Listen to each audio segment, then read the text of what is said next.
Good evening. This is such a wonderful thing that you guys have. I honestly never knew anything about it until my group, Middle Georgia for Choice, which was formed the day they overturned Roe v. Wade, and so we've been holding protests and community events, to show our outrage at overturning Roe v. Wade.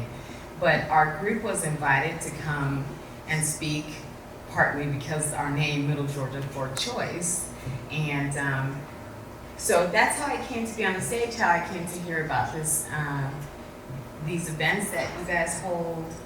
And so on the way over here, I read what the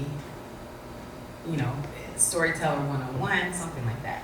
And I was just thinking of something that was not as, I don't want to stand up and lecture and do all those types of things either. So I wanted to share a story with you that I call Gypsy Pink. Okay. I grew up in Southern California. My parents were hippies most of the time. Sometimes they were part of the Nation of Islam. So my background and experiences in Southern Cali were really cool. I loved it. My mother used to complain that the day they got married, my father sold her motorcycle because she came home and her motorcycle was gone. And she said, where's, what happened to my bike? And my dad said, I sold it. And she was outraged, but what could she do really? She didn't do anything about it. So fast forward to 2011, that happened sometime in the 60s. I'm a 60s baby. Okay, so in 2011, gas prices were almost $4. I don't know if any of you all remember that, but I do. And it was almost $4 a gallon. So I started joking with people, some of my girlfriends, we should just ride motorcycles because the gas is just gonna eat us up alive. And then I had this vision of girl motorcycle gang. And I was like, yeah, I think that would be so cool. So I started talking about it with my girlfriends, and I also talked with my mom about it. And my mom went right out and bought a motorcycle off the storeroom floor. She currently lives in a rural town here in Georgia. She's no longer a hippie out in California. She's still got that hippie spirit though. And she called me and sent me, emailed me a picture of her bike. We weren't doing all the texting stuff at that point. And I was like, are you kidding me? We were just talking about it. I need to research and find the best brand for women and new riders and this and that. But no, she went out and got her bike, and it was beautiful. She parked it in a room that she had built adjacent, so you could see it. It had a place of glory. People in her street would come by and look at the bike, and so I was proud. I was like, okay, check out my bike with Mom. At any rate, she eventually ended up falling at work and broke her rotator cuff. So she had to have rotator cuff surgery. As a result, that glorious bike just sat there for years with 11 miles. And that was probably from other people test driving her bike because she really didn't do it herself. So the only time I ever actually rode a bike at that point was when I was 16. And it was my boyfriend's bike, and I had on shorts, and my mother, the first thing she told me was, don't you ride that bike with those shorts on. You're gonna burn yourself. And I said, hey, I'm 16, I'm cute, this is my man, you don't tell me what to do. I got on the bike and promptly burnt the hell out of my leg. And so that was my only experience riding a motorcycle.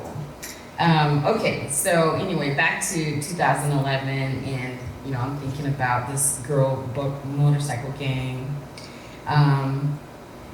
My birthday was coming up, and I'm born in December, and at this point my mom's bike had been sitting there for 3 years. right? Just gathering dust. She would occasionally start it. She bought a battery charger to make sure, it would charge, and various folks would come by and be like, hey, let me ride your bike.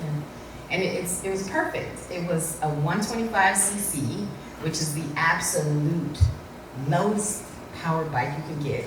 Mopeds have more power than that bike. But anyway, it was perfect. So she told me, if you can pass the motorcycle safety class and get your license, I'll give you the bike. And I said, okay. I accept the challenge. I took the motorcycle safety class, which is a full weekend, Friday, Saturday, and Sunday. I didn't know how to turn on a motorcycle. I didn't know how to shift gears. I didn't know any of that stuff. But at the end of the class, and I passed, some people did not pass. One way you can fail the class is if you drop the bike. At any point in time, if you lay that bike down and drop it, it's over. You fail. Is that my time? Oh my gosh. Okay, so let me. Don't stress. You're good. We're enjoying your story. Okay. Yeah, so I took the motorcycle safety class. I had the bike towed from her town to here in Macon. And I was excited. But one of the things about riding a motorcycle is you have to practice, you have to get better, you have to know the bike, you have to know yourself. And you can't really do that alone. So I had this bike that was fully paid for, by the way. Oh, the only other thing my mother told me when she gave me the bike, she made me promise not to paint it pink because I love pink, and she made that one of her rules. So I could have the bike free and clear, just pay the tag every year, but I could not paint it pink. Okay, so I couldn't find anybody to ride with. If you're in the biker community, it kind of seems like you've always been there. But for me, no, I was a single mom at that point.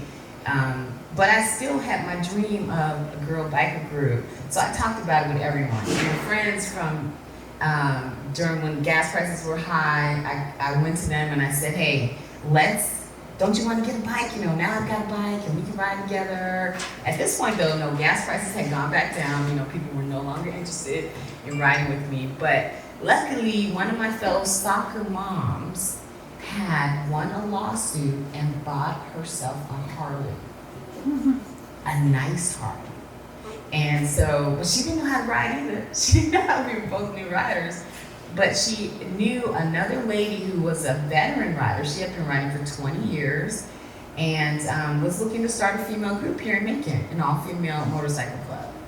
I said, hell yes, I want to do that. So we got together, we started meeting, and we recruited a couple of other new riders. And the biker community I just love the biker community. But the first thing that we had to do was practice riding together in a pack. Let me say, in the beginning, I would only ride on my street. That was it. I remember the first time I went on Eisenhower Parkway, I was terrified. And at the end, I was like, I'm on the street. It was in traffic.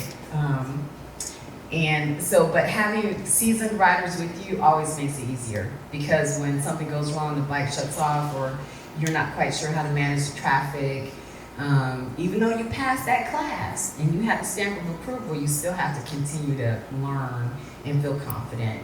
So here I was with this biker group, biker girls. We were Sisters of Chaos. And yes, ma'am. Yeah, we came up with the name Sisters of Chaos. There were eventually 7 of us here in the Macon area. I don't know if let me just share a bit about the biker community. So you can't just say you want to have a motorcycle club. You have to actually go and get permission from the local people in charge. The local bikers in charge are the outlaws. They're the 1%ers. So you have to go to them and get blessed in order to ride around in the area and call yourself a motorcycle club. you're going to be in trouble otherwise if you don't do that. So for me, it was exciting because I work for myself. I'm a professional, but to have the opportunity to go and hang out with these folks I would have never met otherwise, and then to learn all these rules about the biker community. So I was the secretary. I'm good at writing and taking notes. And so, let me see. Okay. All right. So I want to wrap up my story here. I'm still a writer. I love writing. It's my favorite hobby. About 2 years ago, I sold my mom's little 125cc Kawasaki Eliminator, and I upgraded to a 950. And the first thing I did was paint it pink. So if you see me on the road, you gotta put 2 fingers down. This is the biker's way of saying hello. And you always do that regardless of race, color, whatever type of bike. Now we don't do that for mopeds, but we'll do it for other bikers. So my rider name is Gypsy, and if you ever see me, just wave, and I hope that all of your lights are always green. Okay.